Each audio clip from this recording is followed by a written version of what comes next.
Assalamualaikum warahmatullahi wabarakatuh.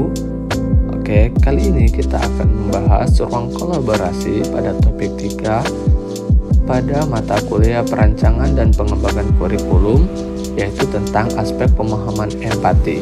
Dosen pengampu Bapak Irwandi Ansori, SPD, MSI. Halo semuanya, kami dari kelompok 5. Anggota kelompok 5 beranggotakan Rati Oktiadita, Retno Rahmasari, Rizal Hayadi, Atur Nambelawati, dan Muhammad Badli Santoso. Pembahasan pertama kali ini akan membahas tentang pengertian UBD. UBD atau Understanding by Design adalah sebuah pendekatan pembelajaran yang menekankan pada tujuan pembelajaran itu sendiri, yakni dengan cara menentukan tujuan pembelajaran, menentukan asesmen pembelajaran, dan terakhir barulah menentukan langkah-langkah kegiatan pembelajaran. Capaian pemahaman UBD. Yang pertama yaitu penyelesaian. Mendeskripsikan suatu ide dengan kata-kata sendiri, membangun hubungan, mendemonstrasikan hasil kerja, menjelaskan alasan, teori, dan data. Yang kedua yaitu interpretasi. Interpretasi menerjemahkan cerita, karya seni, atau situasi. Interpretasi juga berarti memaknai hasil karya suatu media ke media lain.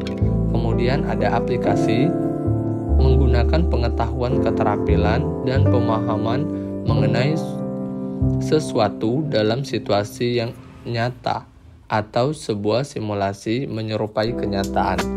Kemudian yang keempat yaitu perspektif. Melihat dari sudut pandang yang berbeda, siswa dapat menjelaskan sisi lain dari sebuah situasi, melihat asumsi yang mendasari suatu hal, dan memberikan kritik. Yang kelima yaitu empati, menaruh diri di posisi orang lain, merasakan emosi yang dialami oleh pihak lain, dan atau memahami pikiran yang berbeda dengan dirinya. Dan yang terakhir yaitu pengenalan diri. Memahami diri sendiri yang menjadi kekuatan, area yang perlu dikembangkan, serta posisi berpikir dan emosi yang terjadi secara internal. Baiklah, saya akan melanjutkan materi selanjutnya, yaitu berempati dalam kerangka Understanding by Design atau UBD. Yang pertama, memahami nilai yang ditemukan dan dirasakan orang lain, masuk akal atau tidak masuk akalnya. Yang kedua, menggambarkan persepsi sensitif berdasarkan pengalaman langsung yang berkaitan dengan masalah belajar. Yang ketiga, yaitu tercapainya kemampuan untuk berempati. Baiklah, selanjutnya yaitu kemampuan empati dari peserta didik. Yang pertama, peserta didik mampu menghargai pendapat orang lain, baik teman sebayanya maupun orang yang ada di sekitarnya. Yang kedua, peserta didik mampu meminjamkan sesuatu, misalnya meminjamkan buku, pena, atau pensil dengan teman sebangkunya. Yang ketiga, peserta didik bersedia menjadi tutor sebayanya. Assalamualaikum warahmatullahi wabarakatuh. Baiklah teman-teman, saya Atur Nambelawati melanjutkan penjelasan dari teman saya. Saya akan menjelaskan tentang pentingnya berempati. Menurut Charles Hook dalam Asri Budin Fingsi 2014-47, kemampuan berempati merupakan kemampuan untuk paham, tenggang rasa, dan memberikan perhatian kepada orang lain. Lalu strategi penanaman empati.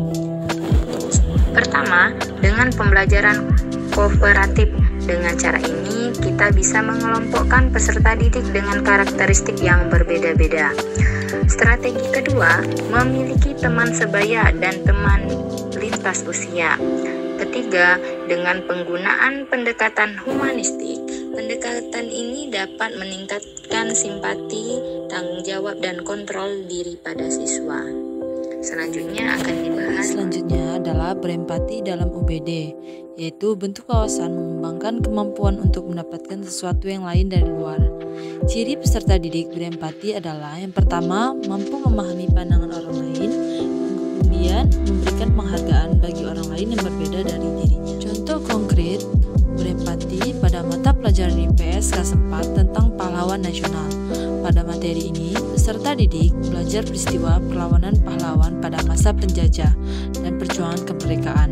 Dalam pembelajaran tersebut, dapat menumbuhkan empati peserta didik untuk bisa memahami dan ikut merasakan para pahlawan pada masa perjuangan. Selain itu, menanamkan rasa empati peserta didik dalam kehidupan sehari-hari, misalnya dengan sikap rela berkorban antar sesama. Saya akan melanjutkan materi yang selanjutnya, yaitu contoh 2. Pelajaran PKN kelas 4 tentang keberagaman bangsa Indonesia. Dengan materi tersebut, peserta didik mampu mengetahui keberagaman yang ada di Indonesia. Indonesia dengan banyak keberagaman yang ada, baik suku, bahasa, agama, budaya, dan ras. Dari keberagaman tersebut, peserta didik akan tumbuh empati untuk saling menghargai satu sama lain. Sekianlah penyampaian dari kelompok kami. Apabila terdapat kesalahan, kami mohon maaf. Wassalamualaikum warahmatullahi wabarakatuh.